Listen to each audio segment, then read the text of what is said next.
Selamat pagi, siang, atau malam. Perkenalkan kami dari kelompok 18 yang terdiri dari saya, Isa Melinda, Anastasia Gloria, dan juga Elia Rosiana. Di sini kami akan mempresentasikan hasil dari assignment keempat kami, yaitu untuk Python modeling untuk dua studi kasus. Baik, yang pertama akan saya jelaskan untuk problem yang pertama, yaitu job shop scheduling. Eh, untuk studi kasus job shop scheduling ini adalah sebuah perusahaan percetakan di mana perusahaan tersebut harus mencetak 3 jenis wallpaper, yaitu paper 1, paper 2, dan paper 3 dengan warna yang berbeda pada mesin-mesin cetak yang terbatas. Warna-warnanya yaitu hijau, biru, dan juga kuning. Di mana setiap mesin hanya dapat digunakan oleh satu wallpaper pada satu waktu dan diperlukan jadwal yang tepat agar seluruh pesanan wallpaper dapat terselesaikan secepat mungkin. Di sini tersedia untuk production flow-nya dan juga untuk times yang dibutuhkan pada setiap mesin warna. Tujuannya yaitu kita akan menentukan urutan pemrosesan wallpaper yang tepat dan juga untuk menyelesaikan seluruh pesanan dalam waktu paling singkat tanpa melanggar batasan yang ada. Parameter dan datanya, di mana di sini terdapat 3 job yang mempresentasikan 3 jenis wallpaper. Terdapat beberapa jenis mesin, beberapa jenis mesin cetak masing-masing untuk satu warna. Lalu setiap wallpaper memiliki urutan mesin tertentu sesuai dengan desain dan warnanya, dan juga setiap waktu proses wallpaper pada mesin juga sudah diketahui dan bersifat tetap. Asumsinya adalah bahwa setiap mesin hanya dapat memproses satu wallpaper pada satu waktu. Setiap wallpaper hanya dapat diproses oleh satu mesin pada satu waktu. Lalu urutan pencetakan setiap wallpaper bersifat tetap dan tidak dapat diubah. Proses pencetakan tidak boleh dihentikan sebelum selesai. Lalu semua proses dapat dimulai dari waktu 0. Jadi waktu tidak boleh minus. Constraint-nya di sini adalah setiap wallpaper harus diproses sesuai dengan urutan mesin yang telah ditentukan. Proses berikutnya tidak boleh dimulai sebelum proses sebelumnya selesai. Lalu tidak boleh ada 2 wallpaper yang diproses bersamaan dalam mesin yang sama. Jadi hanya ada satu mesin satu wallpaper. Lalu waktu penyelesaian total harus mencakup waktu kerja seluruh wallpaper. Decision variabelnya di sini adalah waktu mulai pencetakan setiap wallpaper pada setiap mesin dan juga waktu penyelesaian untuk seluruh proses produksi wallpaper. Objective function atau yang mau kita cari di sini adalah untuk menentukan jadwal pencetakan yang meminimalkan waktu penyelesaian pada total seluruh pesanan. Selanjutnya, saya akan menjelaskan tentang flow dari pekerjaan wallpapernya. Nah, di sini bisa kita lihat bahwa chart tersebut menggambarkan alur produksi dari 3 jenis wallpaper melalui mesin cetak warna dari 3 jenis warna. Di sini bagian atas itu menunjukkan alur pencetakan paper 1 ya. Lalu terdapat 3 mesin, yaitu mesin green, blue, dan yellow yang masing-masing mencetak satu warna. Paper 1 ini mengalir dari mesin blue ke yellow, paper 2 dimulai dari mesin green, lalu paper 3 menuju paper 3 dimulai dari mesin yellow, kemudian ke blue, dan yang terakhir ke green. Panah-panahnya ini menunjukkan bahwa setiap wallpaper memiliki urutan mesin yang berbeda, sehingga bisa terjadi potensi adanya konflik penggunaan mesin. Karena mesinnya satu mesin hanya boleh mengerjakan satu job. Selanjutnya, eh, untuk untuk waktu yang digunakan pada setiap mesin, yaitu dicantumkan juga di studi kasus ini, di mana mesin biru untuk paper 1 itu membutuhkan waktu 45 menit ya. Lalu untuk paper 2, untuk mesin blue 20 menit, dan seterusnya. Oke, selanjutnya, itu saya akan menjelaskan tentang mathematical notation. Jadi sets dalam studi kasus ini adalah jobs, yaitu himpunan dari jenis pekerjaannya, jenis wallpaper, mesh, atau himpunan dari mesin cetak warna, yang tadi ada 3, green, blue, dan yellow. Lalu task, yaitu himpunan seluruh operasi percetakan, arcs, himpunan hubungan urutan proses, dan disjunction S, disjs, yaitu himpunan pasangan operasi yang tidak boleh diproses bersamaan. Parameternya di sini adalah dur mj atau duration, yaitu waktu yang dibutuhkan untuk memproses job J pada mesin M. M, yaitu adalah bilangan besar atau big M untuk memodelkan pilihan pada mesin, dan UB, upper bound, yaitu biaya produksi pada batas atas waktu penyelesaian jadwal jam kerja normal. Decision variable yang di sini akan ditentukan yaitu adalah start MJ, yaitu waktu mulai job J pada mesin M, finish, yaitu waktu penyelesaian seluruh jadwal, dan juga YIJ, yaitu variabel biner yang menentukan urutan 2 task pada mesin yang sama. Selanjutnya untuk mathematical model, di sini yang akan kita cari yaitu adalah untuk meminimalkan waktu penyelesaian atau fungsi produksi setelah dicetak. Jadi constraint-nya di sini adalah di mana waktu selesainya harus lebih besar atau sama dengan waktu memulai proses ditambah dengan duration proses job J pada mesin M. Time constraint-nya di sini contohnya adalah waktu selesai waktu selesai di mesin 1 pada job 1 dan duration di mesin 1 pada job 1 itu harus lebih kecil sama dengan dari waktu memulai mesin 3 job 1. Oke, berarti artinya pada job 1 itu yang harus dilakukan adalah proses pada mesin 1 dulu baru bisa ke mesin 3 dan seterusnya seperti yang ada di bawah.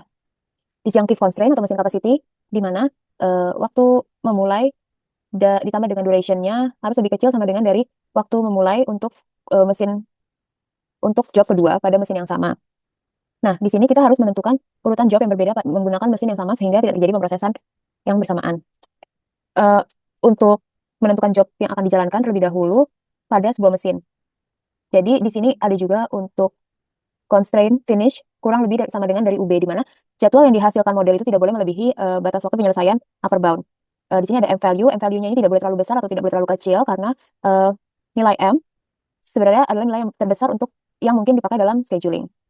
Dan di sini, dalam simulasi ini nilai M diasumsikan sama dengan upper bound.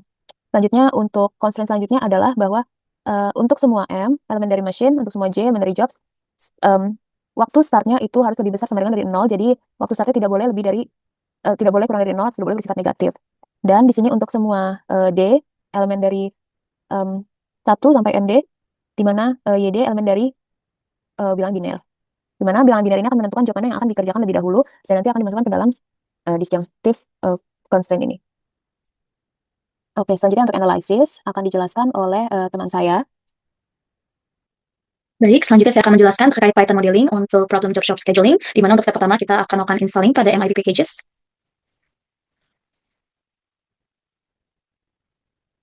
Di sini akan kita pastikan terlebih dahulu untuk langkah pertamanya ada tanda centang dan juga running time dari pemrosesan tahap pertama. Jika memang sudah hijau, ada tanda centang dan diberikan waktu informasi pemrosesan, maka kita bisa langsung ke step kedua, yaitu untuk mengimport MIP packages, dan kita lanjut ke definisi datanya pada case ini.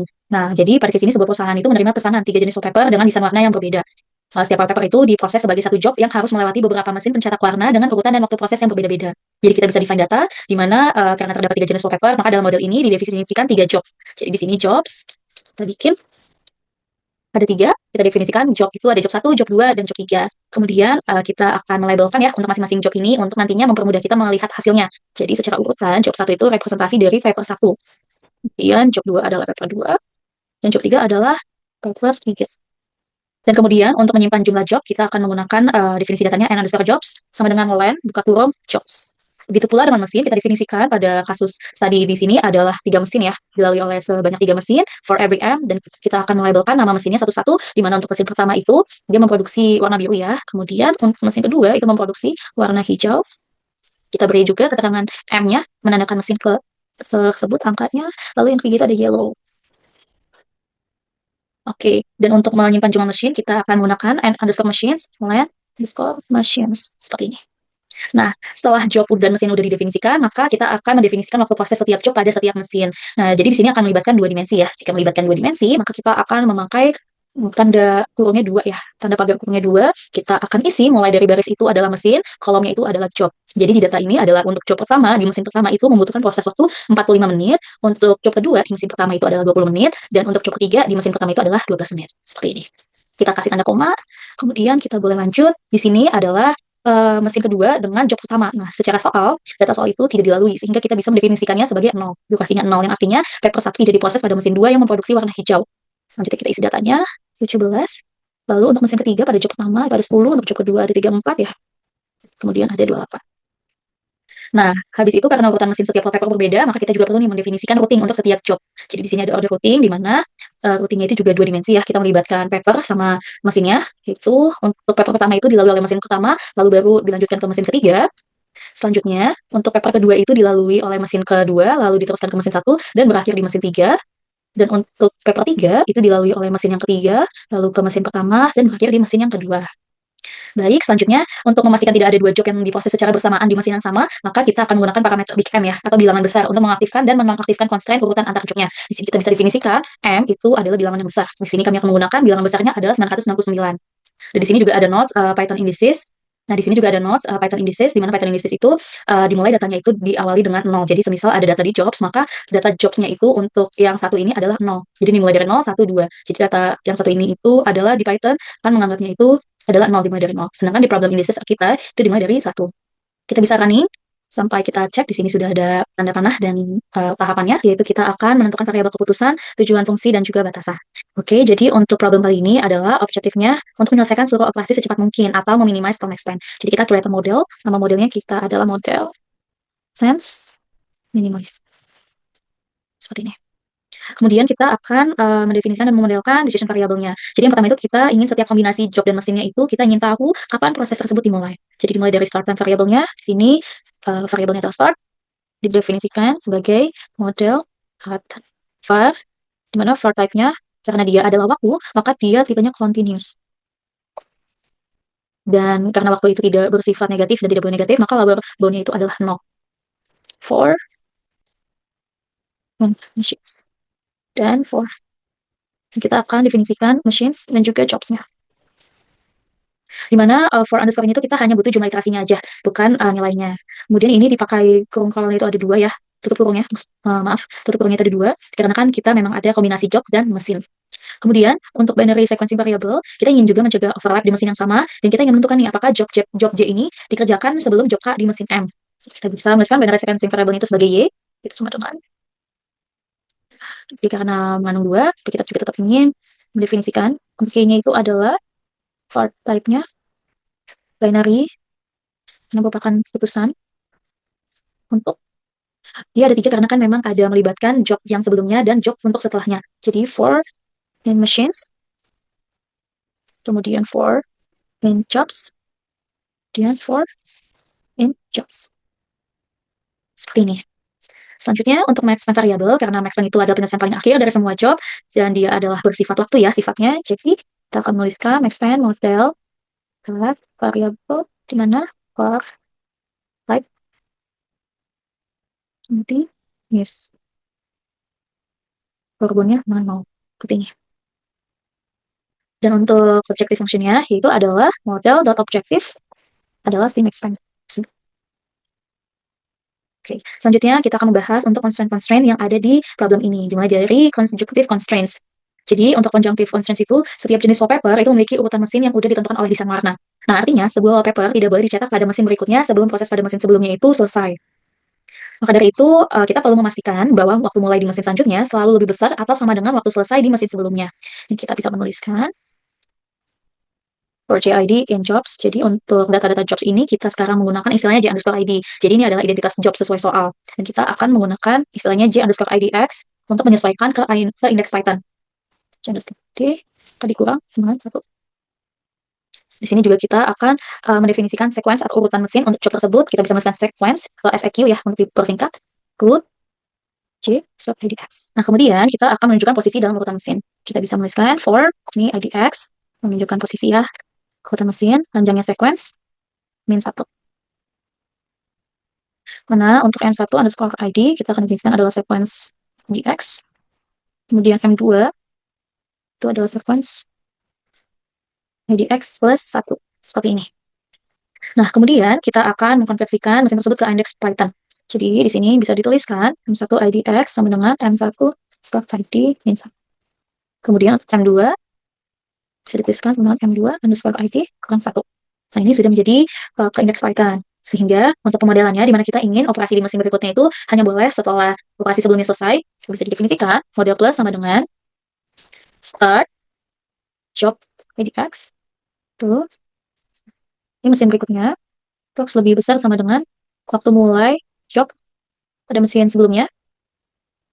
Tambah dengan duration dari pemrosesan mesin sebelumnya pada job. Seperti ini.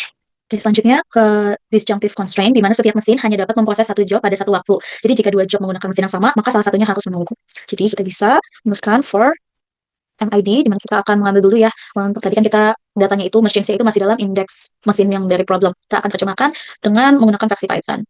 MIDX sama dengan M underscore D kurang 1.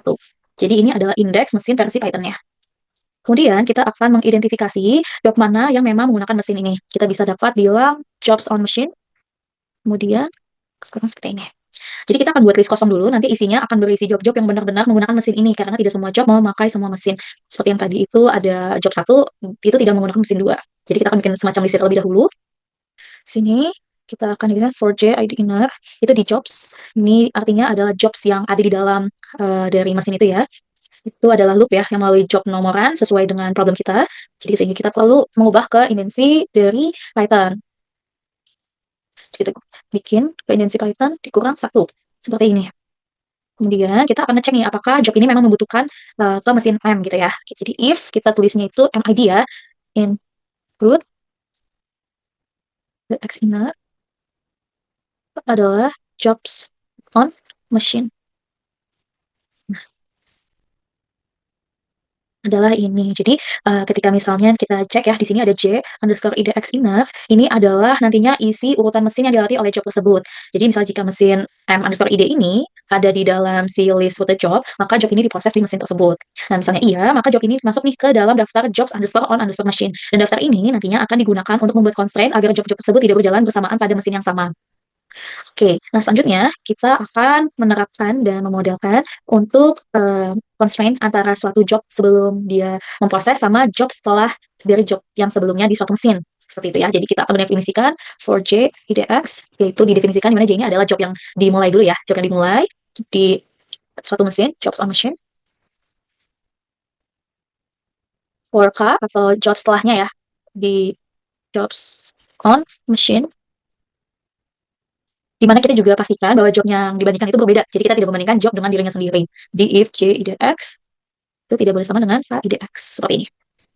Oke, kita masuk di mana untuk disjunctive constraint itu kan ada constraint yang binary ya. Jadi ada keputusannya dia akan bernilai 1 jika job J-nya itu dikerjakan sebelum job K dan akan bernilai 0 jika job K-nya itu dikerjakan sebelum job J. Jadi kita bisa menuliskan model plus sama dengan start job J pada suatu mesin ditambah duration mesin terhadap job itu kurang dari sama dengan waktu mulai pada job K ya, job setelahnya, ditambah parameter big M dikali kekurung 1 min, habis itu variabel keputusannya memuat J, job K, dan M. Seperti ini. Kemudian untuk kondisi yang selanjutnya adalah model start, yaitu ada K underscore IDX di suatu mesin, ditambah duration di suatu mesin IDX, dikali K, job K, habis itu dia itu tidak boleh, oke, dia kurang dari sama dengan waktu mulai, kemudian X, suatu mesin M, ditambah M kali variabel keputusannya. Seperti ini. Jadi di yang paling atas itu misalnya jika Y, JM, JKM-nya itu bernilai 1, maka job J dikerjakan sebelum job K di mesin M.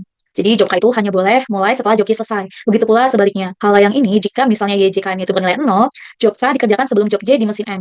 Jadi job J ini hanya boleh mulai setelah job K-nya itu selesai. Dan untuk parameter big M-nya ini, dia akan melemahkan constraint-constraint yang Y, JKM ini. Jadi kalau misalnya yang di atas itu Y, JKM-nya 0, maka constraint-nya ini akan dilemahkan oleh big M. Tapi kalau misalnya dia bernilai 1 untuk constraint yang di bawah, maka dia akan dilemahkan oleh big M. Seperti itu. Kemudian, kita akan lanjut ke constraint-nya max span, di mana untuk batasan max span ini kita ingin memastikan bahwa nilai max span itu lebih besar atau sama dengan waktu selesai setiap job pada mesin terakhirnya. Jadi dapat ditulis for J, jadi in jobs, di mana ini masih menggunakan indices dari problem, kita ubah ke indices Python, ke nilai sesuai ya dengan indices Python dari nilai problem kita. Kemudian kita akan mengambil mesin terakhir yang dilewati oleh job ini. Jadi kita bisa definisikan seperti last machine ID, seperti ini, itu root J IDX 1. Nah, jadi ini adalah kita ingin mengambil mesin terakhir yang dilewati oleh job ini, dan min 1 ini berarti elemen terakhir dalam urutan routing jobnya. Kemudian, sini last, kemenangan last, M, ID kurang 1. Nah, ini kita akan konversi ID mesin terakhir ke index Python. Sehingga untuk pemodelannya adalah model sama dengan max span, lebih besar daripada start JIDX di last machine tambah duration dari last machine-nya terhadap suatu job seperti ini. Setelah itu kita pastikan terlebih dahulu untuk semua variabel ini terdefinisikan dengan baik job on machine. Oke, selanjutnya setelah kita pastikan kita tinggal melakukan running. Nah, selanjutnya kita akan solve the model. Di sini dia optimal dan bernilai 0 juga, maka kita bisa langsung melakukan print result. Nah, di sini print resultnya ini kita akan mengecek apakah model berhasil menemukan solusi. Jika iya, dia akan kita bikin untuk memunculkan print optimal solution found. Di sini kita juga ingin memprint juga untuk data processing time, mulai dari start dari jobnya dan mesinnya. Di sini kita akan mulai untuk mencetak jobnya ya, berdasarkan index type-nya itu for J, IDX in range and jobs. Nah, seperti ini. Nah, maka kita ingin melakukan print tab. Kemudian kita ingin memasukkan jobs name-nya yang sudah kita labelin sebelumnya itu pada JIDX seperti ini. Ini titik 2, nanti akan ditampilkan untuk nama jobnya. Seperti tadi itu ada paper 1, ada paper 2, ada paper 3. Seperti itu. Selanjutnya, kita juga mau ngeprint untuk sisi mesinnya. Berarti untuk for scope IDX in range and machines, maka kita akan menampilkan print. Ini ada F. Ya, maaf ini caps lock ya. Ini F, lalu memuat jobs name, lalu F, lalu memuat machine name, lalu di sini ada M underscore IDX. Kemudian kedua, lalu ingin dimuat start J IDX di mesin IDX X kedua 2F dalam satuan menit seperti ini. Oke. Nah, ini menampilkan kita gunakan untuk menampilkan waktu mulai job J di mesin M, dan titik X ini digunakan untuk mengambil nilai optimal dari variabel keputusannya. Lalu kita juga ingin menghitung beban kerja mesin dengan menjumlahkan waktu proses semua job yang melalui mesin tersebut, dan ini kita bisa definisikan sebagai machine load ya, machine load. Jadi penjumlahan sum duration dari mesin pada satu job untuk job di X in range and jobs. Karena if M misalnya ditambah 1 di rute ini untuk M IDX in range and machines seperti ini. Jadi MIDX plus 1 ini digunakan karena tadi itu rutenya menggunakan ID mesin yang mulai dari 1. Nah, jadi kita tambahin 1 seperti ini. Nantinya kita bisa mendapatkan hasil yang sesuai. Lalu setelah kita sudah menghitung beban kerja mesin, kita ingin menampilkan beban kerja setiap mesinnya. Maka kita bisa menuliskan print machine loads seperti ini for MIDX in range and machines. Maka kita akan print F habis itu machine name MIDX load, habis itu kita ingin memuat machine load-nya yang tadi kita sudah rumuskan ya, MIDX titik 2F dan dalam satuan menit seperti ini. Lalu kita juga ingin menampilkan nilai max span yang optimal, jadi kita bisa menuliskan print F habis itu optimal max span, terus buka kurang max span titik 2 dalam satuan menit seperti ini.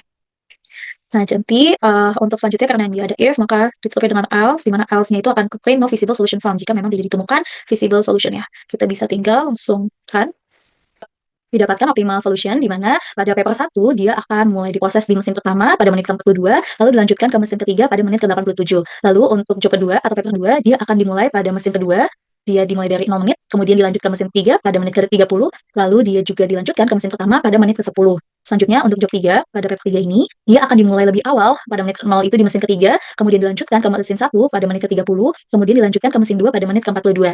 Sehingga untuk machine loads-nya pada masing-masing mesin, pada M1 itu dia nge-load 77 menit, kemudian M2 itu memproses 27 menit, lalu untuk mesin ketiga dia memproses 72 menit, sehingga optimal max span-nya adalah sebesar 97 menit. Nah, selanjutnya kita akan visualisasikan menggunakan Gantt chart, di mana kita akan list dulu untuk jadwal akhirnya dari yang memuat mesin, job, start, sama finish-nya. Jadi kita akan bikin mendefinisikan, kita akan mendefinisikan schedule-nya. Jadi di sini kita bisa menuliskan schedule, kita akan bikin kayak list dulu for J IDX in range plan jobs. Nah, seperti ini. Jadi ini adalah loop setiap job menggunakan index Python. Ini kita bikin IDX lagi in range untuk mesinnya ya. Nah, ini untuk mesinnya yang sudah menggunakan index Python. Ini for kan seperti ini. Maaf, ini dulu.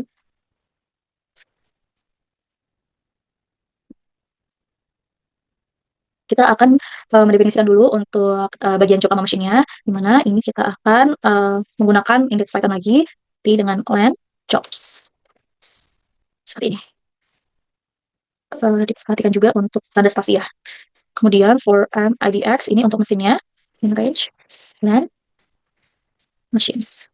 Seperti ini. Nah, jadi kita akan mengambil waktu proses job J pada mesin M. Jadi kan jika durasinya 0, artinya job tersebut tidak diproses di mesin ini.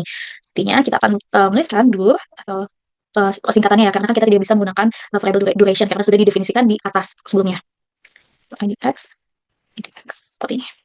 Dan kita akan masukkan operasi yang benar-benar ada. Jadi, if dur lebih dari 0, maka kita akan mengambil waktu optimal job J di mesin M dari hasil optimisasinya. Jadi kita tulis juga S ya, kita bikin S, itu adalah start, J IDX, M IDX, titik X.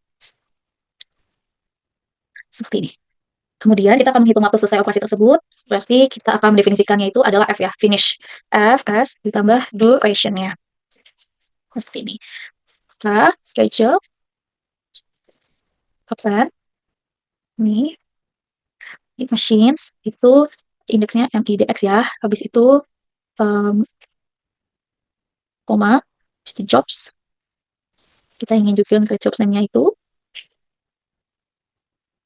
S, habis itu F. Nah, jadi di schedule ini akan membuat machine, jobs name, habis itu ada duration-nya dari dia start sampai dengan finish. Gitu. Jadi nanti dia akan menyimpan satu operasi ke dalam list schedule ini. Nah, kemudian untuk visualisasi ini diimport library-nya menggunakan matplotlib pyplot SPLT. Nah, nanti dari Gantt chart-nya akan dibuat mapping dulu nih dari posisi mesin ke sumbu Y, lalu nanti dari mesinnya itu akan digunakan mesin pertama di bagian atas grafiknya. Jadi -1 ini digunakan agar mesin pertamanya itu ditampilkan saat divisualisasikan itu ada di bagian atas grafik. Lalu untuk yang fungsi codingan ini, untuk fix size ini merupakan codingan untuk membuat kanvas gambarnya, panjangnya 10, lebarnya 3. Kemudian terdapat loop juga setiap operasi yang sudah tersimpan dalam schedule yang sebelumnya itu sudah dimasukin ya dalam schedule ini itu adalah ada di bagian posisi mesin pada sumbu Y, yaitu ditandain oleh yang Y underscore post MID, terus juga ada fin S yaitu panjang bar sama dengan durasi proses ya sama. Habis itu juga ada left S, ini tuh mulai posisi dari bar sumbu X atau nantinya akan tervisualisasikannya sebagai waktu mulai, lalu nanti height-nya itu adalah ketebalan dari barnya. Ini dipilihnya sebesar 0,4. Lalu nantinya kita akan buat juga untuk penggambaran bar horizontal untuk setiap operasinya dan color-nya juga beserta font size-nya. Lalu untuk selanjutnya ini adalah untuk mengatur label sumbu X-nya yaitu time, habis itu ada judul grafik dan juga menampilkan nilai max span-nya. Nah, nantinya kemudian juga ditampilkan grid vertikal agar mudah dibaca. Jadi untuk menambahkan kotak ya pemisah X sama Y-nya, lalu untuk PLT show itu adalah menampilkan Gantt chart-nya. Kita bisa tinggal running, dan berikut adalah Gantt chart-nya. Ini adalah hasilnya. Dari sini dapat kita simpulkan dari paper 3 dia ini mulai beroperasi pada mesin ketiga, dia dulu yang beroperasi sampai waktu tertentu, lalu dari mesin 3 akan memproses paper 2 baru paper 1 gitu. Mesin 2 dia akan memproses paper 2 terlebih dahulu, kemudian paper 3. Paper 3-nya tidak bisa di sepanjang sehabis paper 2 di Green M2 karena memang paper 3 itu masih diproses di mesin 3 di bagian yellow seperti itu. Nah, selanjutnya kita akan ke sensitivity analysis on job scheduling. Nah, jadi di sini kita akan melakukan analisis sensitivitas untuk meningkatkan seluruh waktu proses sebesar 10%. Nah, di sini kita akan mendefinisikan untuk duration-nya itu adalah duration underscore plus 10. Jadi untuk membedakan dan tidak terlink ya dengan duration yang sebelumnya kita sudah pakai. Nah, di sini berarti kita dapat tulis val dikali 1,10, yaitu didapat nilai dari 10% peningkatan. Kemudian for val in row, kemudian for row in duration. Jadi memang untuk durationnya itu matriksnya tetap sama. Hanya saja untuk tiap matriks itu tiap baris dan kolom dikalikan 1,10 karena untuk melihat sensitivities analysis pada duration time-nya. Kemudian untuk modelnya di sensitivity analysis ini kita bisa bikin model underscore FA untuk nama model kita dengan model dan ini tujuannya tetap minimasi. Nah, kemudian untuk start time variable-nya sampai dengan constraint-nya itu decision variable. Nah, Mas. Kemudian untuk decision variable-nya beserta constraint yang objective function itu sama, hanya saja kita tinggal ubah saja dari namanya itu sebelumnya model menjadi model underscore SA dan untuk duration-nya berubah datanya menjadi duration plus 10. Dan untuk pembatasnya juga perlu diperhatikan bahwasanya ini sudah konsisten semuanya memakai data baru dan variable yang sudah didefinisikan untuk khusus sensitivity analysis. Ini kita tinggal running saja. Lalu kita akan coba untuk solve sensitivity analysis dan didapatkan hasilnya optimal. Dan sama seperti sebelumnya untuk print juga dari kami akan mengubah untuk model FA-nya dan max span-nya itu menggunakan max span underscore SA. Jadi supaya tidak ke-link dengan model awalnya. Kemudian dari kami tinggal running saja. Didapatkan untuk sensitivity analysis pada peningkatan 10% durasi itu adalah untuk paper 1 diproses awalnya itu untuk mesin pertama di menit ke 46,20, mesin yang 3 itu ada dimulai di menit ke 95,70, untuk paper 2 mesin pertama itu memproses dimulai dari menit ke 11, untuk mesin kedua itu dia adalah 0, lalu mesin ketiga dia adalah 33 menit waktu mulainya. Nah, untuk ditemukan hasil optimal untuk sensitivity analysis, di mana paper 1 ditemukan hasil yang optimal untuk sensitivity analysis peningkatan durasi sebesar 10% pada paper 1 diproses melalui mesin yang pertama di menit ke 46.20, lalu dilanjutkan ke mesin ketiga di menit 95.70. Lalu untuk job kedua atau paper 2 itu dimulai dari mesin kedua yaitu dari 0 menit, lalu dilanjutkan ke mesin pertama sebesar 11 menit, lalu berlanjut ke mesin ketiga dimulai pada menit ke 33 menit. Ke menit ke 33. Kemudian untuk paper 3 itu dimulai dari mesin ketiga sebesar 0 menit, dimulai dari 0 menit, kemudian dilanjutkan ke mesin pertama pada menit ke-33, lalu dilanjutkan ke mesin 2 pada menit ke-46.20. Dan untuk masing-masing beban pada mesin itu, untuk M1 dia menanggung 84.70 menit, untuk M2 diproses 29.70 menit, dan di mesin ketiga itu adalah 79.20 menit. Dan untuk optimal max span-nya, ini justru bertambah, yaitu 106.70 menit. Selanjutnya, untuk kita bisa memvisualisasikan Gantt chart, kita juga mendefinisikan ulang untuk list schedule. Di sini untuk khusus sensitivity analysis, kita definisikan schedule-nya itu menjadi underscore plus 10. Kemudian, untuk nantinya kita akan meng-create max span yang optimal, maka kita juga ubah dulu menjadi max span underscore SA yang sesuai dengan model sensitivity analysis kita. Kita tinggal running, dan didapatkan hasilnya untuk max span-nya 106.70 dengan detail sebagai berikut. Jadi dari yang mesin 3, dia akan memproses paper 3 terlebih dahulu, baru tidak ada delay ya antara paper 3 dan paper 2, dia langsung akan ke paper 2 dan nantinya akan ada cukup lama delay hingga dia memproses paper 1. Lalu untuk mesin kedua, dia memproses paper 2 terlebih dahulu, kemudian terdapat delay yang cukup panjang, dan akhirnya akan memproses paper 3. Kemudian untuk mesin 1, dia akan memproses paper 2 terlebih dahulu, kemudian tanpa delay atau jeda dia akan langsung memproses paper 3, dan sangat ketat juga dia akan langsung memproses paper 1. Sekian penjelasan dari Python modeling untuk job scheduling. Untuk problem selanjutnya akan dijelaskan kembali dengan rekan saya. Terima kasih. Selanjutnya untuk problem yang kedua yaitu bicycle production planning. Jadi untuk planningnya untuk bicycle ini secara singkat, ada sebuah perusahaan yang akan memproduksi sepeda dengan penjualan bulanan selama 1 tahun. Kapasitas produksi normalnya itu 30.000 sepeda per bulan. Dan dapat ditingkatkan 50% dari capacity melalui waktu lembur. Tapi biaya waktu lembur ini lebih tinggi, yaitu kalau normal hoursnya 32, maka overtime itu adalah 40. Stok awal unit 2.000 unit, dan storage cost-nya itu 5 euro per unit per bulan. Di sini bisa dilihat didapatkan juga tabel forecast untuk untuk 1 tahun ke depan, di mana tujuan dari study case ini adalah kita harus memenuhi permintaan dengan biaya total yang paling sedikit. Problem description-nya, parameters dan data, yang pertama adalah months, yaitu 12 bulan dari Januari sampai Desember, demand atau permintaan pada bulan ke-T, lalu capacity, dan produksi normal, yaitu tadi 30 unit per bulan, overtime limit, maksimum 50% dari capacity, yaitu 15.000 unit per bulan, initial stock atau I-stock, stok awal yaitu 2.000 unit, lalu biaya produksi normal 32 euro per unit, biaya produksi lembur yaitu 40 euro per unit, biaya penyimpanan 5 euro per unit, dan per unit per bulan, dan kapasitas gudang dianggap tidak terbatas. Asumsinya di sini adalah semua permintaan bulanan harus terpenuhi, sehingga kita tidak perlu backorder. Lalu produksi hanya dilakukan dalam jam normal dan jam lembur. Produksi jam lembur lebih mahal daripada jam normal, dan biaya penyimpanan dihitung berdasarkan stok di setiap akhir bulan. Lalu biaya produksi dan distribusi dianggap instan dalam 1 bulan. Constraint-nya di sini adalah jumlah sepeda yang tersedia setiap bulan berasal dari stok bulan sebelumnya dan produksi bulan berjalan. Sepeda yang tersedia harus cukup untuk memenuhi permintaan bulanan, lalu sisa sepeda setelah penjualan menjadi stok akhir bulan. Produksi pada jam kerja normal tidak boleh melebihi kapasitas bulanan, dan produksi lembur dibatasi maksimal 50% dari kapasitas normal. Dan semua jumlah produksi dan stok awal tidak boleh bernilai negatif dan tidak diperbolehkan kekurangan permintaan. Decision variable di sini kita akan menentukan kombinasi terbaik antara produksi normal, produksi lembur, dan penyimpanan stok sehingga mendapatkan minimal cost yang paling sedikit. Objektif fungsinya yaitu kita akan meminimalkan total biaya yang terdiri dari cost produksi normal, cost produksi lembur, dan juga biaya penyimpanan dalam 12 bulan. Untuk ilustrasinya, di sini kita asumsikan bahwa demand masuk ke sales, dan sales ngecek apakah ada initial stock. Kalau misalnya stoknya cukup, maka langsung memenuhi demand. Tapi kalau misalnya stoknya ternyata tidak cukup, maka kita akan normal production dulu. Dan normal production sudah memenuhi demand kah? Kalau misalnya belum memenuhi demand, maka kita akan overtime. Kalau sudah memenuhi demand, maka kita akan simpan dia ke finish bicycle dan inventory. Dari inventory baru kita salurkan ke customer. Oke. Untuk mathematical notation, di sini ada setnya itu adalah months 1 sampai 12, itu bulan 1 sampai 12. Parametersnya ada demand, permintaan pada bulan ke-T, I-stock, initial stock, jumlah sepeda awal sebelum T sama dengan 1. C normal, itu adalah cost untuk produksi pada jam kerja normal. C over adalah biaya produksi pada jam kerja lembur. C stock, biaya penyimpanan, dan cap atau kapasitas produksi. Position variabelnya di sini adalah P norm T, yaitu jumlah sepeda yang diproduksi pada jam kerja normal pada bulan ke-T. P over yaitu jumlah sepeda yang diproduksi pada jam lembur pada bulan ke-T, dan juga store P atau jumlah sepeda yang disimpan sebagai stok akhir bulan ke-T. Objektif fungsinya, di mana di sini kita akan minimize jumlah atau total biaya produksi total biaya produksi normal, total biaya produksi overtime, dan juga biaya penyimpanan. Constraint-nya di sini adalah pada bulan pertama atau T sama dengan 1, di mana dari produksi normal 1 ditambah produksi over 1 ditambah initial stock sama dengan demand pada T pada bulan ke-1 ditambah dengan store jumlah sepeda pada bulan pada bulan ke-1. Yang selanjutnya, nah di sini adalah inventory balance untuk bulan pertama. Untuk bulan selanjutnya itu constraint-nya adalah months-nya itu tidak boleh sama dengan 1. Dan yang dipakai store-nya ini adalah store T-1.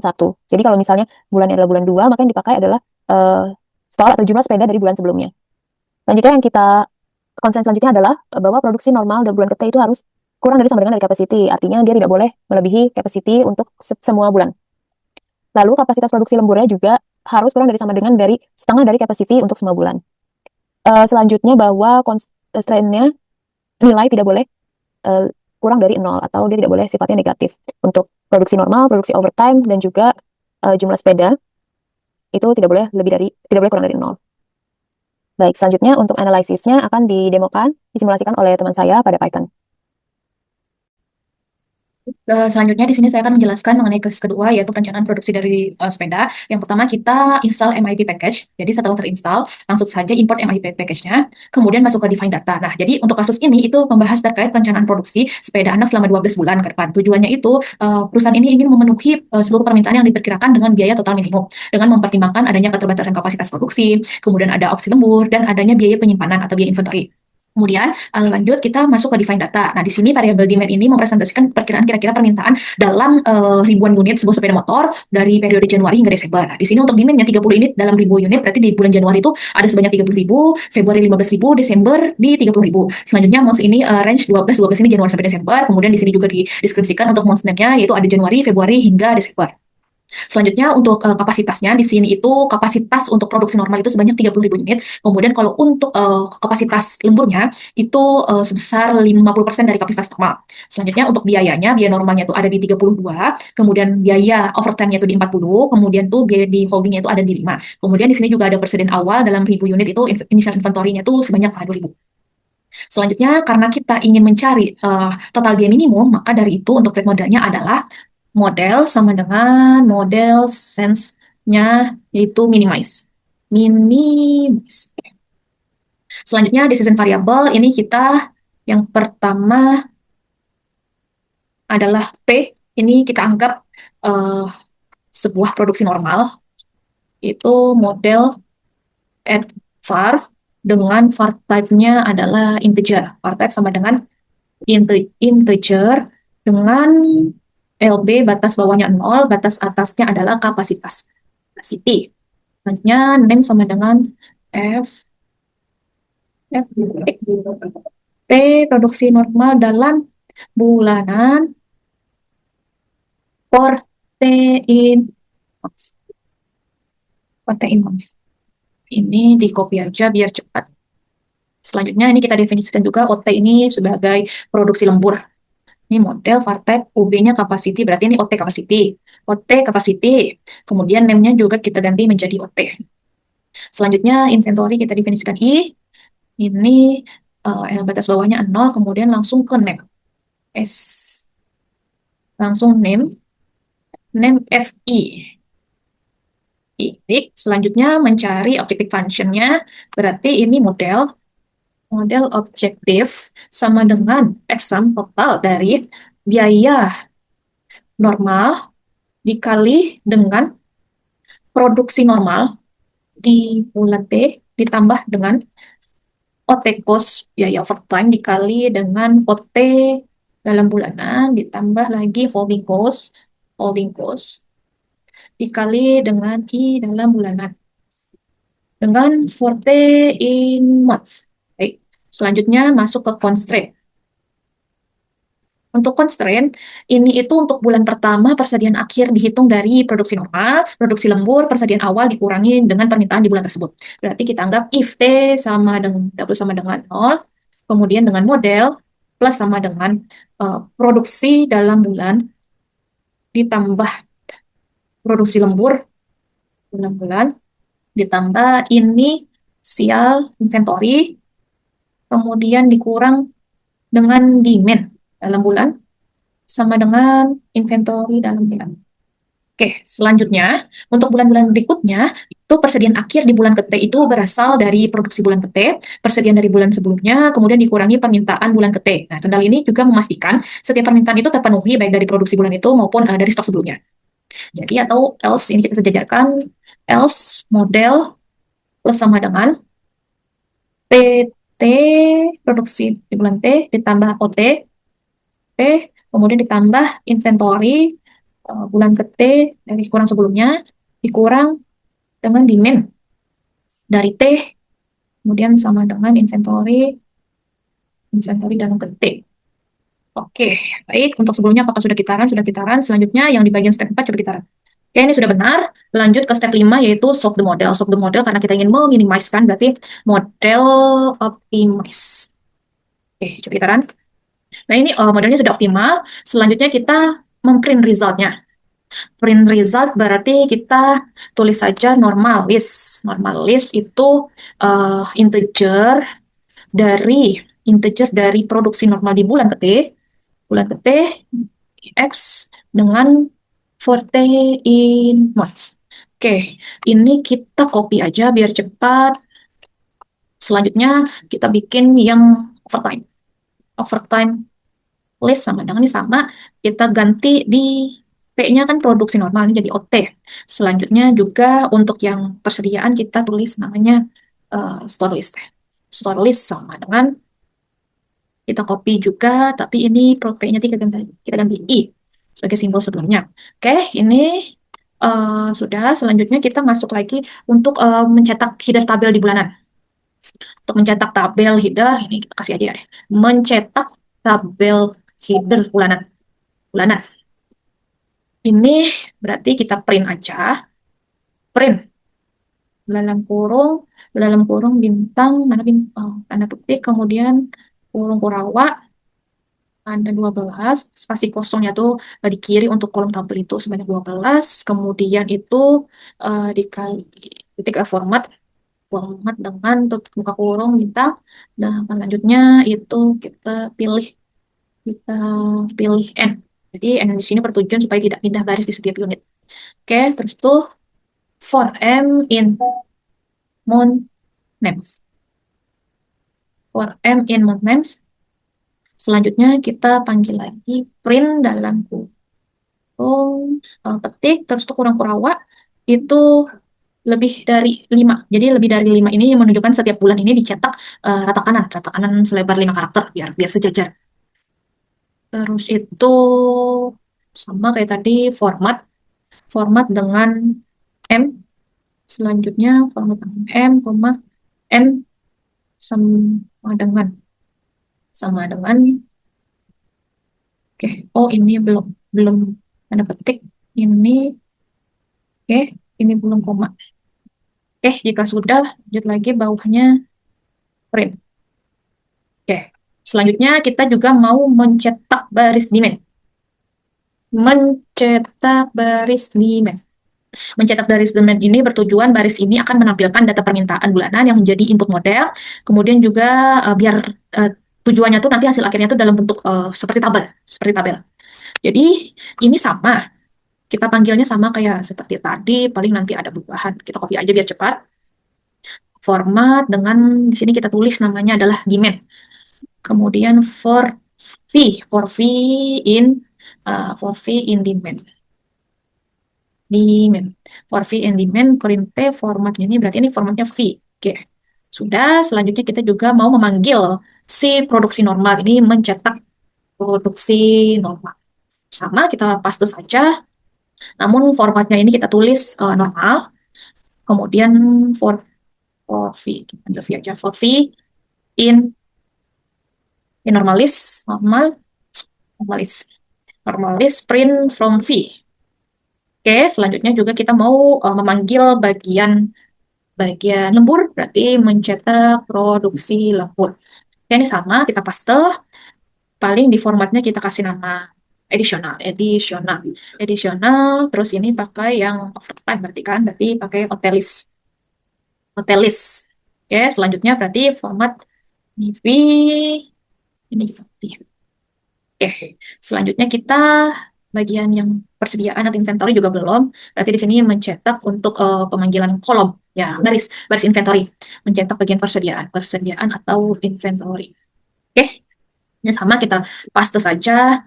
Em, kita ganti formatnya itu dengan kata store, store for V in store list. Karena tadi kita sudah manggil store list ya, jadi manggilnya pakai store lagi for V. Oke, baik. Yang terakhir adalah kita mau cari nilai total cost-nya. Berarti print print mana?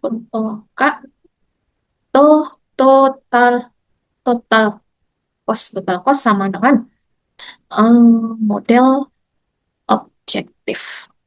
Model objektif value. Value. Oke, baik. Coba kita cek apakah ada kesalahan. Ternyata sih, oke, di sini key error di nomor 7. 7 itu print 12 form. Mencetak tabel header bulanan. Mencetak tabel header bulanan. Oke. Oh, ini kebalik titik dulu baru panah. Salah, ini titik dulu baru panah, titik baru panah, panah. Oke, coba kita running lagi. Oke, ini udah selesai, didapatkan untuk, oke, sepertinya ada perbedaan ya, perbedaan dengan hasil.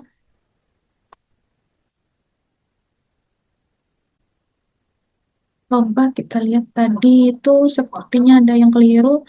Apakah di sini coba kita coba dulu. Itu harusnya ada, sebelum ini adalah for in months. Coba kita ulang. Orte in months.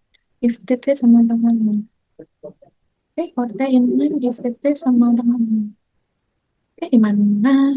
Kita cek lagi. Sepertinya ini harusnya menjorok ya.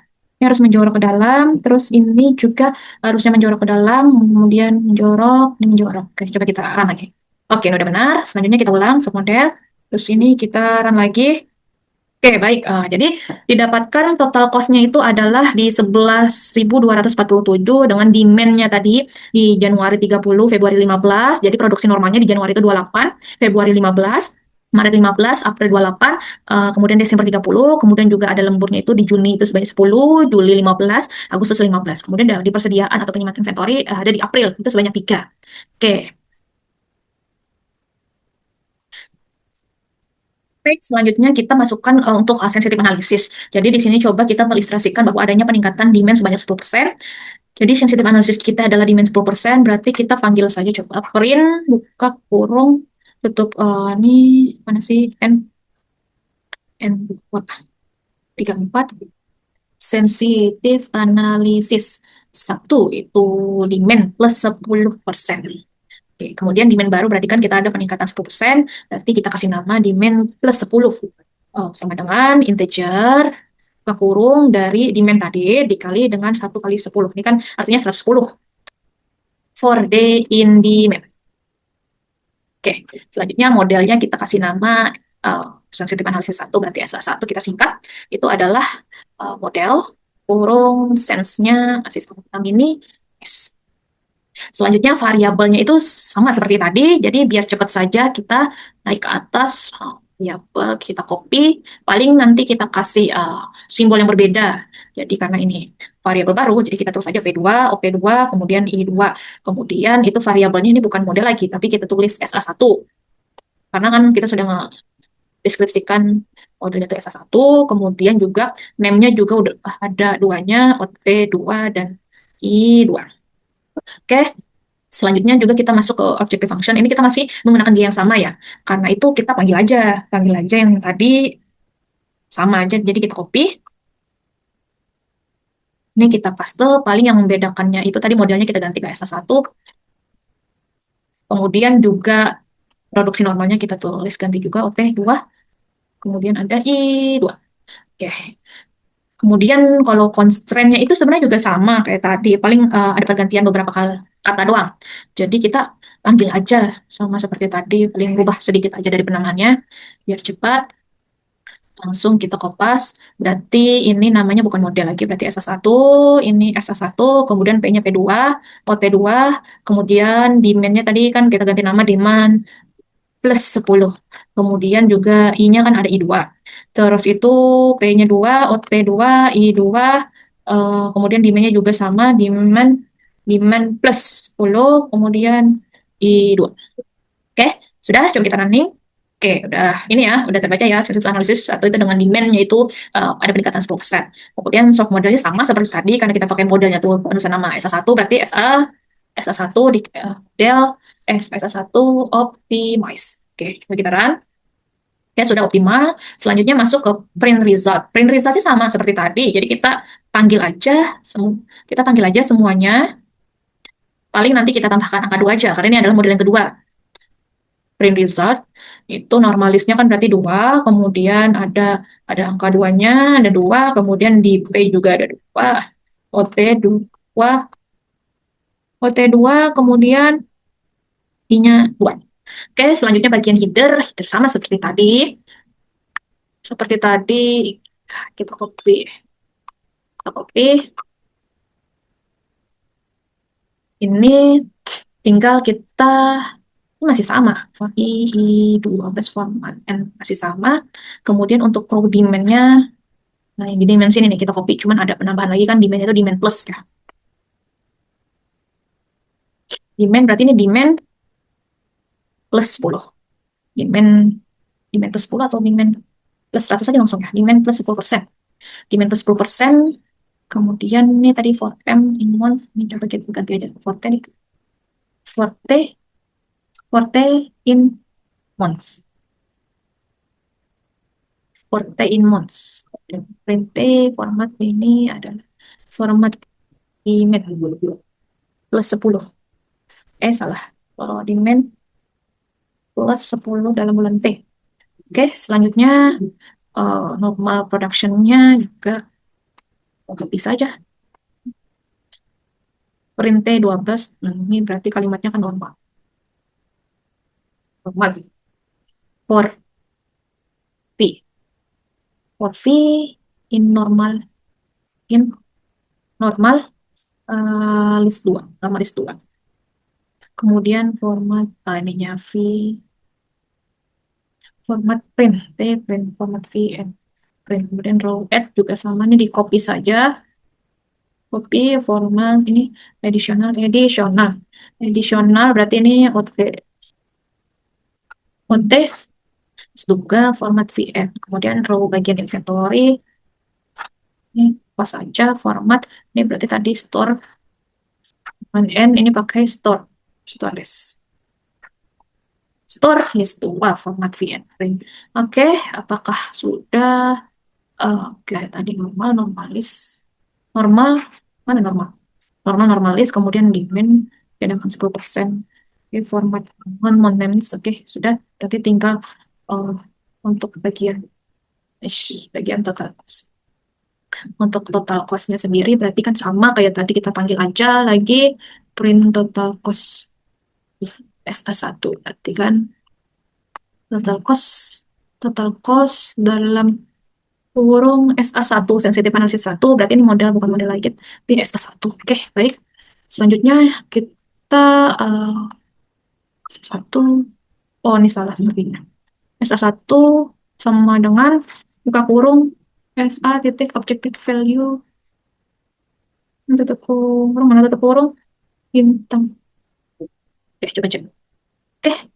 Oke, ini sepertinya ada yang keliru. Coba sebentar kita cek. Ini sepertinya kita belum mendefinisikan nilai F-nya. F kecil. Coba kita ulang.